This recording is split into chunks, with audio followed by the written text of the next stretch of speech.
If you followed domestic air travel in the United States for as long as I have, you know it's a very dynamic industry.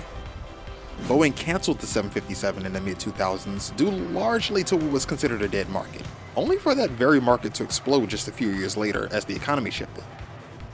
Today we're in a time where people want elevated options without breaking the bank, and the low-cost and ultra-low-cost carriers are starting to respond to that demand.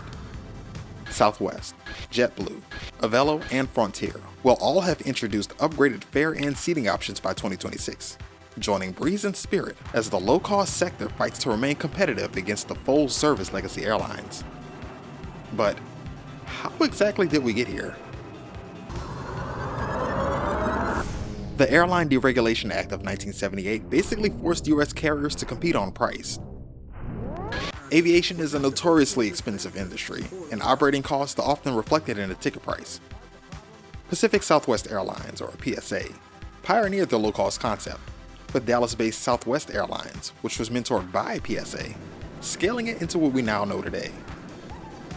Among a litany of differentiators, low-cost carriers typically operate variants of a single aircraft type to simplify crew training, maintenance, and scheduling. They forego lounges, offer a single fare class, and provide limited food and beverage options, all in the name of keeping operating costs low and ticket prices cheap. But over time, low-cost and ultra-low-cost carriers earned a poor reputation of cramped cabins and upcharges for basic amenities like snacks, carry-ons, and even seat assignments, all in the name of boosting profits. Since COVID, passenger tastes have shifted. People want more value, and many have returned to full-service carriers like United, Delta, and American, who offer more legroom, lounges, code shares with foreign airlines, a broader route network, and ticket prices that include what you'd otherwise be paying fees on a low-cost competitor. Seeing this shift, low-cost carriers have begun to retool their products, making 2026 a year to watch. New York-based JetBlue Airways launched Even More Space back in 2008 within their all-economy cabin, later launching Mint, their premium product with lie-flat seats, on select A321 routes starting in 2014. But now they're taking it a step further.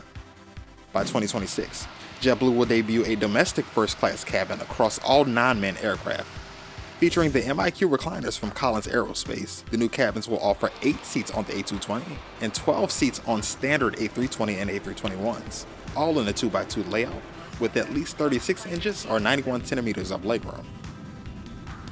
JetBlue also announced new lounges at New York JFK and Boston Logan as they pursue premium leisure travelers. In January 2025, they rebranded Even More Space as Even More, now bundling early boarding, dedicated bin space, free alcohol, premium snacks, and priority security at more than 30 airports. JetBlue also formed a partnership with the United Airlines in May 2025. Cleverly titled Blue Sky, the Points Guide reports that the alliance will allow benefits transfers between the two carriers, interline booking, and even a return to JFK for United, which will give up some slots at Newark, their nearby hub, to balance the move. United will also book hotel, car, cruise, and other vacation packages through True Blue Travel, formerly known as Paisley by JetBlue.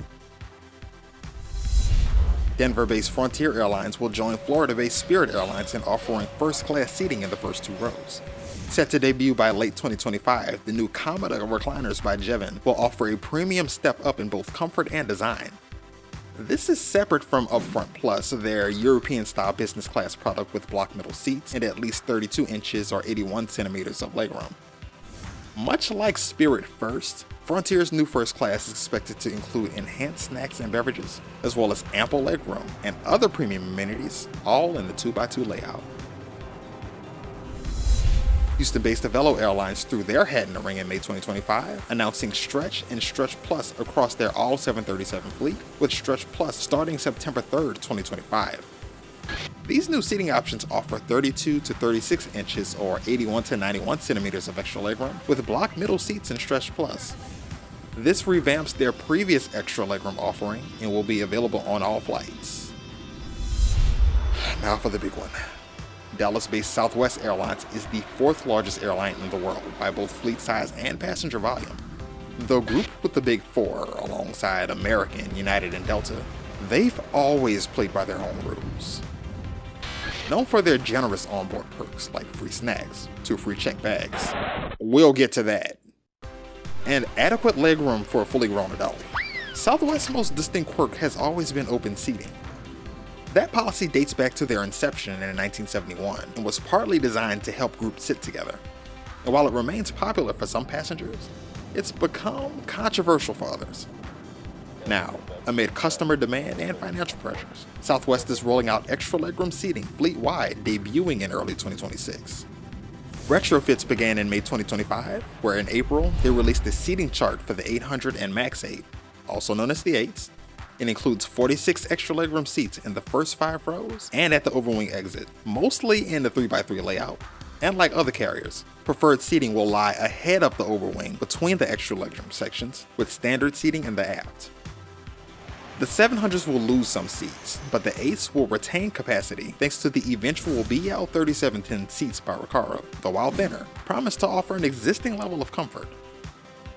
Legroom will stay at least 31 inches or 79 centimeters throughout the cabin, with 34 inches or 86 centimeters in the extra legroom sections. The 700s will offer 36 inches or 91 centimeters in extra legroom, but they won't get the new seats as they're being phased out by 2031. Once certified, the Recaro seats will bring USB-A and USB-C power to the entire fleet except for the 700. Branded is an even better Southwest. These changes are probably the biggest story for 2026, as it marks a dramatic shift in their entire operation. A-list passengers, which requires 21 way flights or 35,000 tier qualifying points within 1 calendar year, may select any standard or preferred seat free at booking and may choose an extra legroom seat within 48 hours of departure, also for free, subject to availability. A-list preferred passengers, which requires 41 way flights or 70,000 tier qualifying points within 1 calendar year, gets the entire pick of the litter, also for free and subject to availability.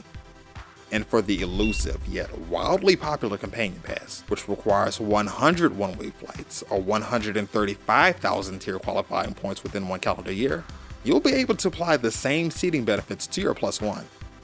And all of these status holders will have priority boarding. But for everyone else, you'll have the option to pay for a seat upon booking, just like you would on other carriers, with prices varying throughout the cabin and depending on your fare bundle. Wanna Getaway became Basic, their most restrictive offering, with a standard seat assigned at check-in. Wanna Getaway Plus became Choice as their transferable product that comes with a standard seat at no additional cost.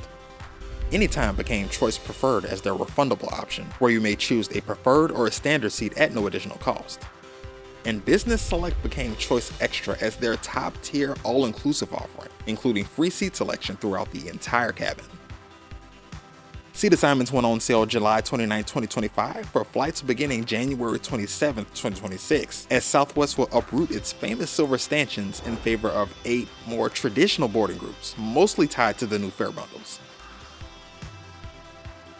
Hey, you know how much you're charging for those bags? As you well know by now, the airline removed its popular 2 bags fly free program, with offerings now depending on your fare bundle and airline status. $35 for the first check bag, and $45 for the second bag for most passengers. But they have partnered with Iceland Air and China Airlines, and the airline touts earlier access to bin space, enhanced snacks, and complimentary premium beverages in the extra legroom section. So, what does all this mean for regular economy passengers?